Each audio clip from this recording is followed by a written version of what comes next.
بسم اللہ الرحمن الرحیم۔ السلام علیکم ورحمۃ اللہ وبرکاتہ۔ ناظرین و سامعین، میری آج کی یہ ویڈیو ظلم کے خلاف جہاد ہے، باطل کے خلاف آواز حق بلند کرنا ہے۔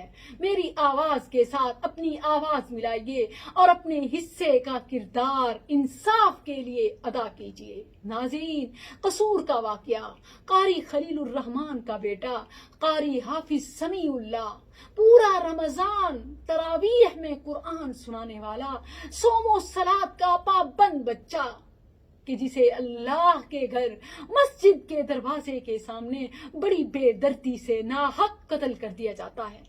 ناظرین، ذرا غور کیجئے، میں آپ سے پوچھتی ہوں، بلکہ میں نہیں قرآن پوچھتا ہے، وَمَنْ أَظْلَمُ مِمَّنْ مَنَعَ مَسَاجِدَ اللَّهِ أَنْ يُذْكَرَ فِيهَا اسْمُهُ وَسَعَى فِي خَرَابِهَا۔ ابھی بھی آپ کو اس کے ظلم میں شک ہے، جبکہ قرآن میں رب فرماتا ہے کہ اس سے بڑا ظالم کون ہوگا جو لوگوں کو اللہ کے گھر آنے سے روکے۔ اور وہ منظر اپنے ذہن میں لائیے کہ جب باپ قاری اپنے حافظ بیٹے کو جگاتا ہے، اور بیٹا بھی کیسا کہ باپ سے آگے فجر کی نماز کے لیے سبقت لے جاتا ہے۔ شاید میرے اور آپ کے بچے فجر کی نماز کے لیے نہ اٹھتے ہوں۔ قربان جاؤں ان قال اللہ وقال الرسول کہنے والوں پر کہ جن کا خون رب کے راستے میں بہایا گیا۔ آواز اٹھائیے، احتجاج کیجئے اور ان کو انصاف دلائیے۔ بیٹا آگے آگے ہے، وہ بیٹا کہ جس نے سارا رمضان صلاۃ التراویح میں لوگوں کو قرآن پڑھایا اور قرآن سنایا۔ یہ فجر کی نماز کے لیے بیٹا اٹھتا ہے، باپ ابھی پیچھے ہے، بیٹا آگے آگے ہے، ساتھ میں چھوٹا بھائی بھی ہے۔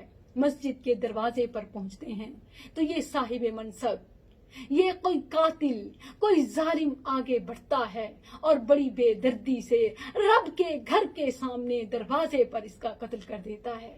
آواز اٹھائیے، احتجاج کیجئے، یہ انصاف دلائیے۔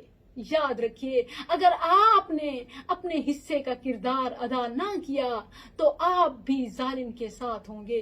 اور نبی صلی اللہ علیہ وسلم نے فرمایا، انصر اخاک ظالما او مظلوما، اپنے بھائی کی مدد کرو، وہ ظالم ہے یا مظلوم۔ صحابہ کرام نے پوچھا کہ مظلوم کی تو حمایت کرنا سمجھ میں آتا ہے، ظالم کی کیسے؟ فرمایا کہ اس کو ظلم سے روکنا اور اس کو سزا دینا، اس پر حد نافذ کرنا، یہ گویا اس کی مدد کرنا ہے۔ تو اپنے حصے کا کردار ادا کیجئے۔ یہ قال اللہ وقال الرسول کہنے والے اللہ کی راہ میں خون بہا رہے ہیں، ان کے لیے انصاف کا مطالبہ کیجئے۔